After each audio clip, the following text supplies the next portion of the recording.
Hey guys, welcome back to the channel education and सरकारी documents, जहां पर मैं आप लोगों के लिए लेकर आती हूं एजुकेशन में स्कूल कॉलेज एडमिशन से लेकर जॉब्स तक की अपडेट और सरकारी डॉक्यूमेंट्स के साथ साथ सरकारी स्कीम्स के बारे में और डिफरेंट डिफरेंट बिजनेस आइडियाज के बारे में।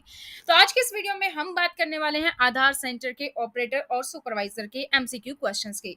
अगर आप भी अपना आधार सेंटर खोलना चाहते हैं तो कैसे ओपन कर सकते हैं, चैनल पर वीडियो अपलोडेड है, वहां पर जाकर आप देख सकते हैं। तो आधार सेंटर के जो एग्जाम होता है उसमें आपको ऑपरेटर या सुपरवाइजर सेलेक्ट नहीं करना होता है। आपके एग्जाम के स्कोर के बेस पर आपको ऑपरेटर या सुपरवाइजर का सर्टिफिकेट मिलता है। तो इसमें टोटल 9 चैप्टर हम डिस्कस करने वाले हैं, जिसमें कि हम पहला चैप्टर ऑलरेडी डिस्कस कर चुके हैं और आज की इस वीडियो में हम डिस्कस करेंगे chapter number 2, registrars, enrolling agencies and enrolment staff. पहला चैप्टर की वीडियो ऑलरेडी चैनल पर अपलोडेड है, आप जाकर विजिट करें। और अगर आप इस पीडीएफ को डाउनलोड करना चाहते हैं तो नीचे लिंक डिस्क्रिप्शन बॉक्स में दिया हुआ है, आप वहां से इसको डाउनलोड भी कर सकते हैं। Second chapter registrars, enrolling agency and enrolment staff के बारे में जानेंगे। तो ये चैप्टर थोड़ा सा लंबा है, टोटल 95 क्वेश्चन है इसमें। तो इसका फर्स्ट पार्ट हम आज करेंगे और अगला पार्ट अगली वीडियो में करेंगे, यानी कि 50 क्वेश्चन आज के इस वीडियो में मैं आपके साथ शेयर करने वाली हूँ, क्योंकि ज्यादा करेंगे तो आप लोग के लिए भी बोरिंग हो जाएगा, कुछ समझ नहीं आएगा। ये पीडीएफ इंग्लिश मीडियम में है, मैं आपको हिंदी में क्वेश्चन को एक्सप्लेन जरूर करूंगी ताकि हिंदी और इंग्लिश मीडियम दोनों वालों को ही इसका फायदा हो। तो चलिए शुरू करते हैं इस वीडियो को। लेकिन इससे पहले अगर अभी तक भी आप लोगों ने इस चैनल को सब्सक्राइब नहीं किया है तो चैनल को सब्सक्राइब करें, साथ ही बेल आइकन को प्रेस कर लीजिए ताकि जैसे वीडियो अपलोड होती है उसकी नोटिफिकेशन आप सभी लोगों को मिल पाए। तो शुरू करते हैं आज की वीडियो को। तो चैप्टर नंबर 2 फर्स्ट क्वेश्चन देख लेते हैं। पहला क्वेश्चन है, विच पर्सन और entity among the following is eligible to become a registrar. आपको बताना है कि जो नीचे 4 ऑप्शन दिए गए हैं उसमें से कोई इंसान या कौन सी ऐसी एंटिटी है जो कि रजिस्ट्रार बनने के लिए एलिजिबल है।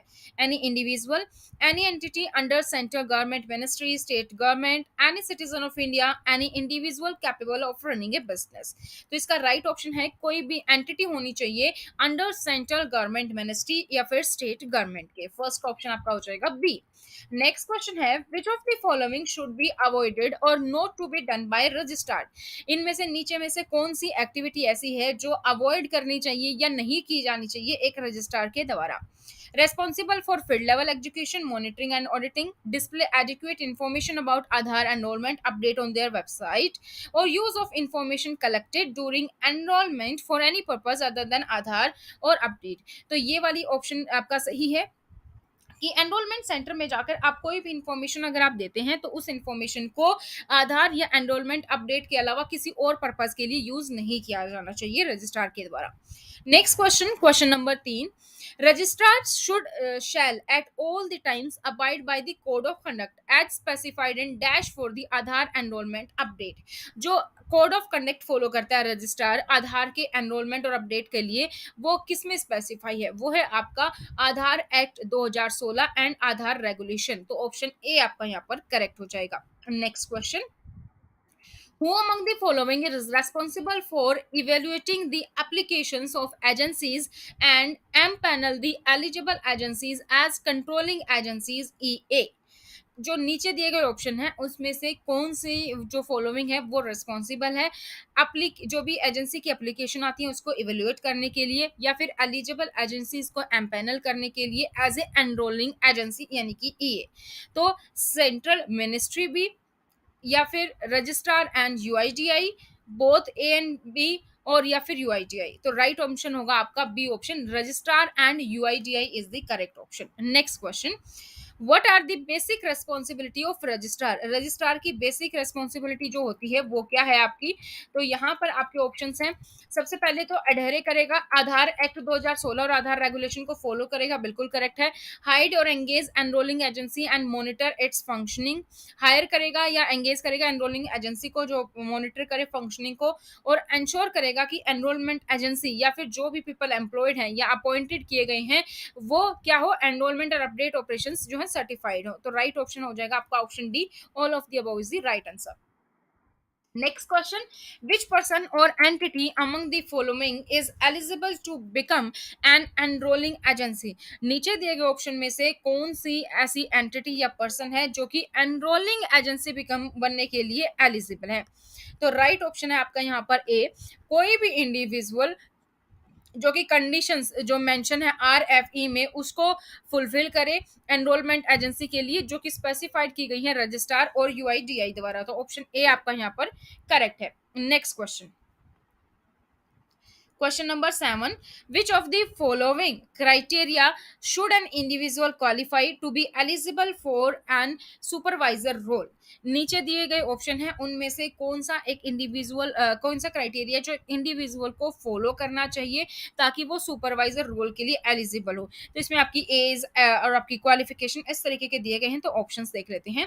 Should be age of 18 years and above, तो 18 ईयर्स एंड अबव से होना चाहिए, बिल्कुल 18 साल से आप ऊपर होने चाहिए। शुड बी एटलीस्ट +2, बिल्कुल, ये मैंने आपके लिए पूरी इंफॉर्मेशन दी थी, तो वो वीडियो आप जाकर देख सकते हैं। Should have Aadhaar number, Aadhaar number भी आपके पास होना चाहिए। Should have obtained supervisor certificate from A testing and certifying agency, और आपके पास क्या होना चाहिए, सुपरवाइजर का सर्टिफिकेट भी होना चाहिए, तभी आप सुपरवाइजर बन सकते हैं। Should have obtained A certificates in basic of computer, basic of computer का आपको आना चाहिए, लेकिन सर्टिफिकेट मैंडेटरी नहीं रखा गया एज पर जो भी गाइडलाइंस है उसके अकॉर्डिंग। तो ऑप्शन सी आपका 1 2 3 4 ये सही है, तो सी ऑप्शन आपका यहाँ पे करेक्ट हो जाएगा। नेक्स्ट क्वेश्चन है, which of the following should an individual possess before starting his और her role as EA supervisor? निम्नलिखित में से कौन सी ऐसी जो भी हैं क्वालिटीज हैं जो एक इंडिविजुअल के पास होनी चाहिए अगर वो ईए सुपरवाइजर के लिए अपना रोल स्टार्ट कर रहा है?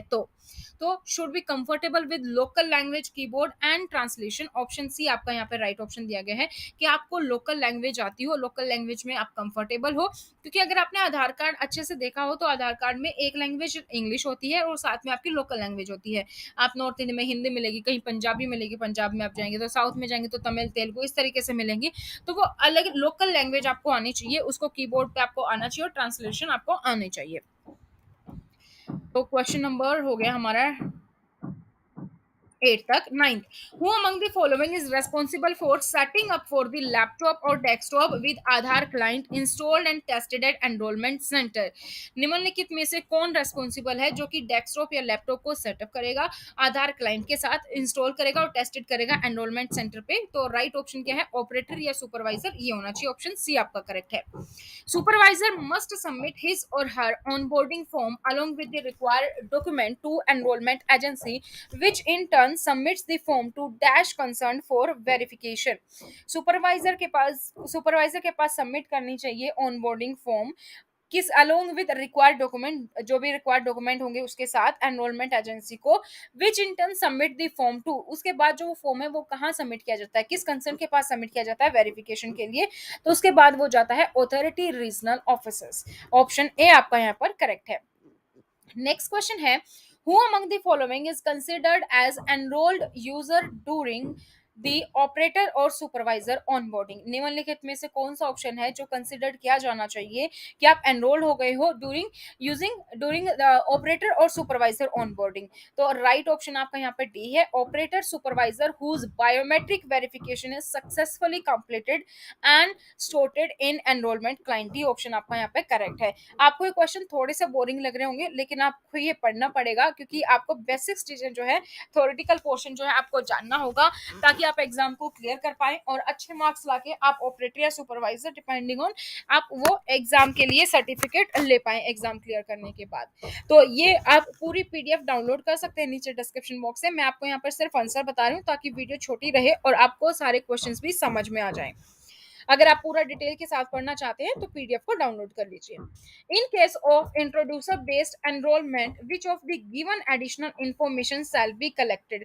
इंट्रोड्यूसर बेस्ड एनरोलमेंट क्या होता है, यानी कि अगर आपके पास एड्रेस प्रूफ नहीं है तो कोई भी ऐसा डॉक्यूमेंट आपको मिल जाए जो एड्रेस हो, जैसे आपकी कंपनी आपको लिख के दे दे इस तरीके से। तो विच of the given additional information, कौन सी एडिशनल इंफॉर्मेशन कलेक्ट करनी चाहिए इंट्रोड्यूसर बेस्ड एनरोलमेंट में? ये इंट्रोड्यूसर बेस्ड एनरोलमेंट वही है जो कि एक बार आपने सुना होगा कि आधार कार्ड अब बिना एड्रेस प्रूफ के भी बन सकता है, ये वही है। तो इसके लिए आपको कौन कौन सा चाहिए, इंट्रोड्यूसर के आपको सिग्नेचर भी चाहिए, थंब इम्प्रेशन भी और आधार भी, ठीक है। तो ये तीनों ही आपको चाहिए। तो option D all the given options, D option आपको यहाँ पे करेक्ट हो जाएगा। नेक्स्ट क्वेश्चन है, as a part of managing the enrolment centre which of the following should a supervisor do? Enrolment centre को मैनेज करने के रूप में कौन से सुपरवाइजर को कौन सी चीज इसमें से करनी चाहिए? Sign off every enrolment on Aadhaar client, yes बिल्कुल। Use find Aadhaar facility to ensure fresh residents have never enrolled, बिल्कुल। आधार फैसिलिटी में आपको फाइंड भी करना होगा कभी उसका आधार कार्ड पहले से ना बना हो।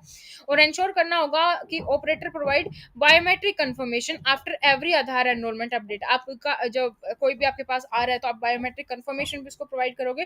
तो डी ऑप्शन आपका, all the given options, D option आपका यहाँ पे करेक्ट है। Next question, question number 14. Supervisor also ensures that enrollment stations are synchronized at least once a every day. जो एनरोलमेंट स्टेशन है वो एटलीस्ट सिंक्रोनाइज्ड हो जाएं, ताकि जो सारा डाटा है एटलीस्ट सबको पता चल जाए कि हाँ ये बन चुका है और सारा का सारा डाटा सिंक्रोनाइज हो जाए। तो कितने दिनों में कम से कम हो जाना चाहिए? वो कम से कम 10 दिनों में एक बार तो होना ही चाहिए। ए ऑप्शन आपका यहाँ पे करेक्ट है। Next question. Which of the following should a supervisor ensure to backup, synchronize and export data? नीचे दिए गए ऑप्शंस में से एक सुपरवाइजर को क्या करना चाहिए कि backup, synchronisation and export data ensure किया जा सके? टेक बैकअप, ऑप्शन ए है यहाँ पर। पॉइंट 1 दिया हुआ है यहाँ पर, take backup of all the enrolment data twice a day to external hard disk, कि आप जो भी आपके पास बैकअप डाटा है एनरोलमेंट का उसको आप कम से कम दिन में 2 बार एक्सटर्नल हार्ड डिस्क पे उसको ले लें। या send all the day to day enrolment details to your personal email ID, जितने भी एनरोलमेंट्स हुए हैं आप उसको by end of the day अपनी पर्सनल ईमेल आईडी पर भेज लें। या फिर synchronise enrolment stations at least once in every 10 days, जो सिंक्रोनाइज एनरोलमेंट स्टेशन होते हैं उस पे आप करें कम से कम 10 दिन में एक बार। या फिर maintain A register for data exported, आप डाटा मेंटेन कर लीजिए जो भी डाटा एक्सपोर्ट हुआ जो कि किसी भी तरीके से फिजिबल नहीं है। और है save all the data on Google cloud, तो इसमें आपका एटलीस्ट 10 डे वाला यानी कि थर्ड ऑप्शन तो आपका करेक्ट है ही है। तो इसके अलावा आपके कौन सा ऑप्शन करेक्ट है? आपका बी ऑप्शन यहाँ पर दिया है, तो फर्स्ट, थर्ड एंड फोर्थ आप बैकअप ले लीजिए एक्सटर्नल हार्ड डिस्क पे, ये आपके लिए बेटर रहेगा। और जो है इसके अलावा आप एटलीस्ट 10 डेज में आप इसको करेंगे। और एक maintain A register for data exported, fourth option ये आप कर लीजिए। तो बी ऑप्शन आपका यहाँ पर करेक्ट है। Next question. At the end of the day, supervisor should allow the operator to review the enrollment packets created by him. And of the day पर सुपरवाइजर को अलो करना चाहिए ऑपरेटर को कि वो एनरोलमेंट पैकेट्स जो भी क्रिएटेड हैं वो रिव्यू करे। तो ये फॉल्स है, बी ऑप्शन आपका यहाँ पे करेक्ट होगा। इन case of any error found in the enrolment data entered which of the following should be done, जो नीचे दिए गए ऑप्शन है इनमें से एनरोलमेंट डाटा एंटर्ड में अगर कोई एरर फाउंड होती है तो कौन सी चीज करनी चाहिए? Use description to fill the details correctly, अपने आप से आपकी समझ से आप डिटेल्स को करेक्टली फिल कर दो, जो कि बिल्कुल गलत है। Supervisor need to identify the correct data, supervisor को करेक्ट डाटा को आइडेंटिफाई करना चाहिए। Inform the resident to come to the enrolment centre within the correction time frame, within time correction time frame के तहत resident को आना चाहिए और उसके बाद वो पूरी प्रोसेस होना चाहिए। तो ऑप्शन सी आपका यहाँ पर करेक्ट है। Which of the following actions should a supervisor do after day end review? पूरे दिन के एंड पे, एंड ऑफ द डे पे एक सुपरवाइजर को क्या एक्शन लेना चाहिए, क्या करना चाहिए उसको? Sign off by giving his और फिंगरप्रिंट्स, अपने फिंगरप्रिंट्स के साथ साइन ऑफ कर देना चाहिए। तो बिल्कुल करेक्ट है, फिंगरप्रिंट्स के साथ आप साइन ऑफ कर दीजिए। Next question, question number 19. A supervisor monitors and audits the function at the enrollment center.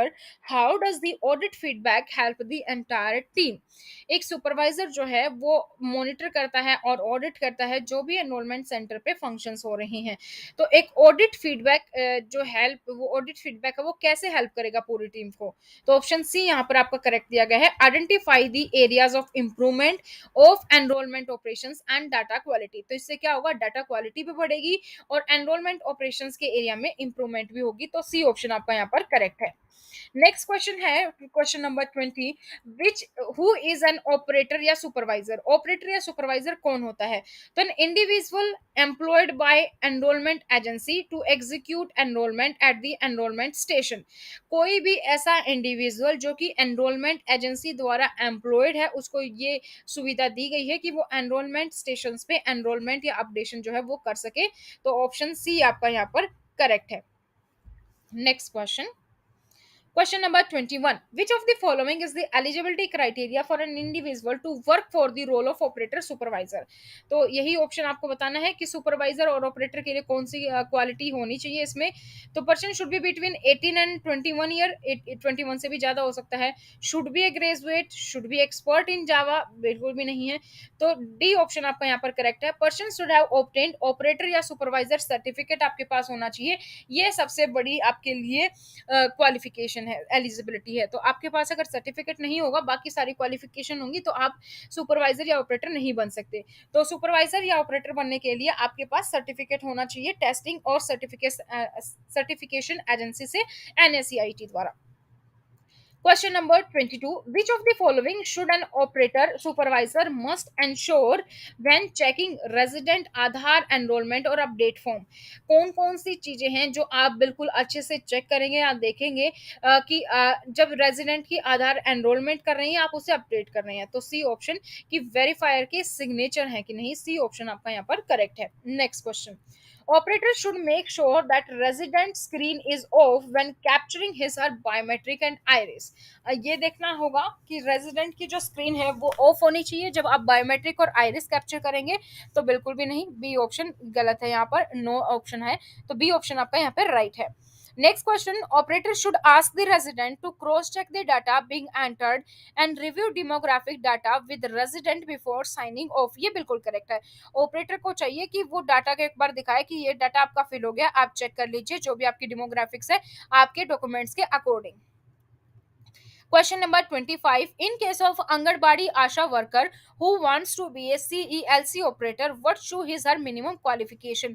अगर कोई आंगनबाड़ी वर्कर है वो CELC यानी कि चाइल्ड के लिए जो एनरोलमेंट सेंटर है वो ओपन करना चाहती है, तो चाइल्ड के लिए एनरोलमेंट सेंटर ओपन करने का 10th पास अगर आप है तो इजिली कर सकते हैं। तो ए ऑप्शन आपका यहाँ पे करेक्ट है। Who among the following has the authority to approve or reject the onboarding of operators?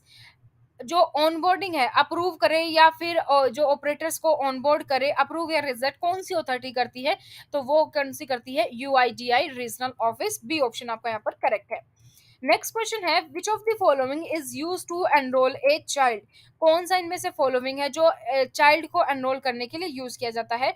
तो चाइल्ड एनरोल के लिए CELC टैबलेट आती है, वो यूज की जाती है। Question number 28. Which of the following is done to add a CELC operator in Aadhaar client software?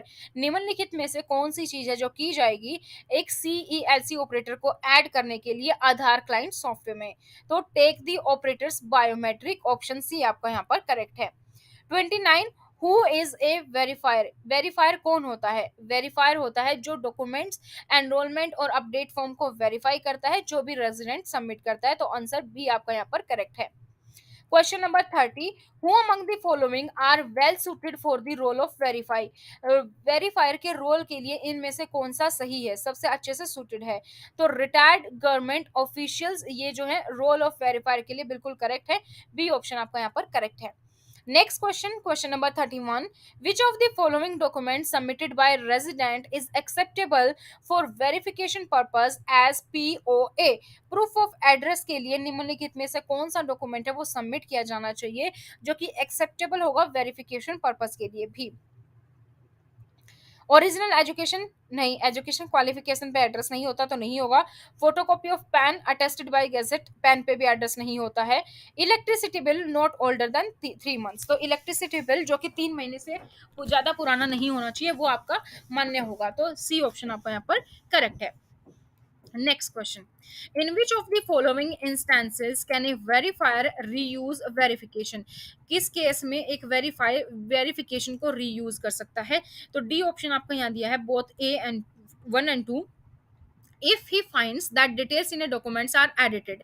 किस केस में वेरिफिकेशन करेगा? दोबारा से ये पाया जाए कि डॉक्यूमेंट्स में जो भी डिटेल्स हैं वो एडिट की गई हैं। if the photocopy of educational qualification certificate is submitted, और एजुकेशन क्वालिफिकेशन की जो फोटोकॉपी है वो सबमिट की गई है। तो आपका ऑप्शन डी यहाँ पर करेक्ट है। क्वेश्चन नंबर 33 देख लेते हैं।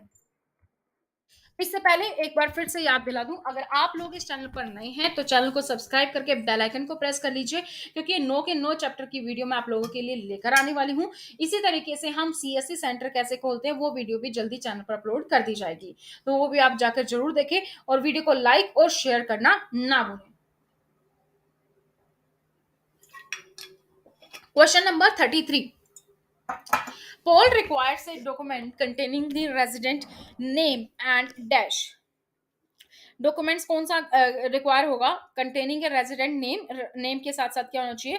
फोटोग्राफ्स। पीओआई है बेसिकली ये, सॉरी पीओआई है, प्रूफ ऑफ आइडेंटिटी। आइडेंटिटी जब आप आईडी प्रूफ लेते हो तो क्या होना चाहिए? रेजिडेंट का नेम होना चाहिए, उसमें फोटोग्राफ होना चाहिए, तो वो आईडी प्रूफ में काउंट होता है, तो डी ऑप्शन आपका यहाँ पर करेक्ट है। नेक्स्ट है 34। A resident approached you for Aadhaar enrollment. The resident name in the POI is Chandra Prasad, whereas in POA is Chandra Shekhar. What would you do in such a case? क्या करोगे अगर आपके पास कोई आधार card बनवाने के लिए आता है और उसका नाम आईडी प्रूफ में तो चंद्रा प्रसाद है लेकिन एड्रेस प्रूफ में चंद्रा शेखर है, तो आप क्या करोगे? उस एप्लीकेशन को आप रिजेक्ट कर दोगे। ठीक है, आपको कोई अपने तरफ से नाम नहीं भरना है, ना चंद्रा प्रसाद, ना चंद्रशेखर, ना चंद्रशेखर प्रसाद। आप उस एप्लीकेशन को रिजेक्ट कर दोगे। आपके पास जो डॉक्यूमेंट आए उसमें आईडी प्रूफ और एड्रेस प्रूफ दोनों में ही नाम सेम होना चाहिए।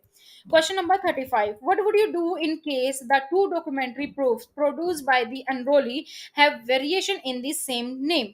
तो सेम क्वेश्चन है, उसी क्वेश्चन को थोड़ा सा बदल के अगर पूछ लिया जाए कि what would you do in case two documentary proof, दो डॉक्यूमेंट के प्रूफ है जो एनरोली ने दिए हैं लेकिन वेरिएशन है सेम नेम में वेरिएशन है थोड़ी सी, तो आप क्या करोगे? प्रूफ ऑफ एड्रेस में जो आया है वो आप नाम डालोगे। ठीक है। Which of the following should operator do before taking his role as a operator? निम्नलिखित में से कौन सा जो ऑप्शन है वो सही होगा, ऑपरेटर को करना चाहिए ऑपरेटर रोल लेने से पहले? तो बी ऑप्शन यहाँ पर दिया गया है, read the complete training module material on Aadhaar enrolment update available on authority website and gate certified. सबसे पहले आप क्या करोगे? ऑपरेटर आपको बनना है तो जो भी मटेरियल है आधार की वेबसाइट पर, ट्रेनिंग मॉड्यूल है, ट्रेनिंग मटेरियल है, उसको आप सारा पढ़ोगे वेबसाइट से और उसके बाद टेस्ट दोगे और सर्टिफाइड होगे। तो बी ऑप्शन आपका यहाँ पर करेक्ट है। 37. Supervisor must ensure that staff at the center do not ask for any additional money except for the prescribed fees. Supervisor को ये इंश्योर करना चाहिए कि स्टाफ अगर कोई आधार एनरोलमेंट करवाने आता है या अपडेट करवाना आता है जो उसकी फीस निर्धारित है उस फीस से ज्यादा ना ले। तो बिल्कुल करेक्ट ऑप्शन है ए ऑप्शन आपका यहाँ पर करेक्ट हो जाएगा। 38. Any serving retired official both from government and PSU bank including bank not below the rank of dash may be allowed to deployed as verified। जो हमने ऊपर ये बात कर चुके हैं हम कि कोई भी रिटायर्ड ऑफिशियल है वो वेरीफाई हो सकता है। अब हम बात कर रहे हैं कि कोई भी ऐसा या तो सर्विंग कर रहा है, रिटायर्ड है गवर्नमेंट या पीएसयू से, इंक्लूडिंग बैंक भी, बैंकों में भी है तो भी, तो कौन सी रैंक से नीचे वो नहीं होना चाहिए? तो वो ग्रुप सी से नीचे नहीं होना चाहिए, या तो वो ग्रुप बी का हो या ग्रुप ए का हो। ठीक है, तो ऑप्शन सी आपका यहाँ पर करेक्ट है। Question number 39. Which of the following item of information is only collected for records and no verification will be carried out? निम्नलिखित में से कौन सा ऐसा आइटम है, आइटम ऑफ इंफॉर्मेशन है जो सिर्फ और सिर्फ रिकॉर्ड्स के लिए कलेक्ट की जाती है और उसकी कोई भी वेरिफिकेशन नहीं की जाती है? तो पेरेंट्स है, या इन केस ऑफ अडल्ट्स में पेरेंट्स की इंफॉर्मेशन पर कोई भी ऑडिटिंग या कोई भी वेरिफिकेशन नहीं की जाती है। ए ऑप्शन आपका यहाँ पर करेक्ट है। Question number 40. Which of the following should be done to establish the relationship between HOF and the family member? जो हेड ऑफ फैमिली है और फैमिली मेंबर है उनके बीच में रिलेशनशिप दिखाने के लिए क्या होना चाहिए? Verify the POR document. POR document को आप वेरीफाई कीजिए, यानी कि प्रूफ ऑफ रेजिडेंट जो दिया है, तो हेड ऑफ फैमिली का भी वही पता होगा, फैमिली मेंबर का भी वही पता होगा, तो क्या होगा? पूरी फैमिली एक पते पर रहती है तो फैमिली है। इस तरीके से head of the family must always accompany the family member when the family member is getting enrolled। head of the family को हमेशा क्या करना चाहिए? accompany करना चाहिए family members के साथ जब family member enroll होने चाहिए। बिल्कुल ट्रू है A option. 42. It is not mandatory to verify the HOF details in enrollment or update form in case of HOF based verification। ये मैंडेटरी नहीं है हेड ऑफ फैमिली की डिटेल्स को verify करना एनरोलमेंट या अपडेट फॉर्म में जो head of family के बेसिस पे वेरिफिकेशन हो रही है उसमें। तो ये गलत है क्योंकि इसने लिखा नॉट मैंडेटरी, लेकिन ये मैंडेटरी है। हेड ऑफ द फैमिली भी है तो केस तो आप वेरीफाई करोगे। Next question, question number 43, it is not essential to mention the relationship details in case of H of based enrolments. H of based के एनरोलमेंट्स के case में H of यानी कि हेड ऑफ फैमिली, ये essential नहीं है कि आप रिलेशनशिप डिटेल्स जो है वो मेंशन करें। तो ये फॉल्स है, नहीं है। तो मतलब फॉल्स है, ये आपको करनी है क्योंकि आप हेड ऑफ फैमिली में करेंगे ना कि क्या है, ये फादर है, मदर है, इस तरीके से। Question number 44, in case of introducer based enrolment only introducer name as additional information is required. Introducer based enrolment के केस में ओनली इंट्रोड्यूसर का name as a additional information required होता है, नहीं, उसके साइन भी और उसके बायोमेट्रिक भी ये सब रिक्वायर्ड होते हैं। It is mandatory to note the religion and caste when enrolling a resident for the Aadhaar। क्या किसी की कास्ट और रिलीजन सबको मेंशन करना मैंडेटरी है? तो ये मैंडेटरी नहीं होता है, बी ऑप्शन आपका यहाँ पर आ जाएगा। 46, in case of head of family based enrollment, the head of family's Aadhaar number should be verified against his or her Aadhaar letter। बिल्कुल, अगर हेड ऑफ फैमिली की बेस्ड की एनरोलमेंट है तो हेड ऑफ फैमिली का आधार number verify किया जाएगा, A option आपका यहाँ पर करेक्ट है। Next question 47, residential address is an additional demographic information required for enrollment। जो residential address है वो एक additional demographic information है जो कि enrollment के लिए require होती है। ये false है, ये additional requirement नहीं है बल्कि ये एक mandatory requirement है क्योंकि आधार कार्ड आपका एड्रेस प्रूफ में भी काम आता है। अगर आप रेजिडेंटल एड्रेस नहीं दोगे तो आपका आधार कार्ड नहीं बनेगा, ये मैंडेटरी चीज है। 48, who among the following can be introducer. निम्नलिखित में से कौन इंट्रोड्यूसर हो सकता है? तो registrars employ, any citizen, head of family और ए फॉर्मर। तो ए ऑप्शन है, रजिस्ट्रार एम्प्लॉय इंट्रोड्यूसर हो सकता है। Name is a demographic information required to be provided during enrolment. नाम डेमोग्राफिक इंफॉर्मेशन है जो कि आधार एनरोलमेंट करने के लिए चाहिए, तो बिल्कुल चाहिए, ए ऑप्शन ट्रू है आपका, ए ऑप्शन यहाँ पे करेक्ट है। नेक्स्ट है, gender is a demographic information required to be provided during enrolment. Gender भी एक डेमोग्राफिक इंफॉर्मेशन है जो कि चाहिए एनरोलमेंट करते हुए टाइम, तो आपका ऑप्शन ए जो है यहाँ पर करेक्ट है। तो दोस्तों यहाँ पर हमारे टोटल 50 क्वेश्चन हो गए हैं, टोटल 95 क्वेश्चन है। तो जो बचे हुए 45 क्वेश्चन हैं वो हम अगली वीडियो में देखेंगे।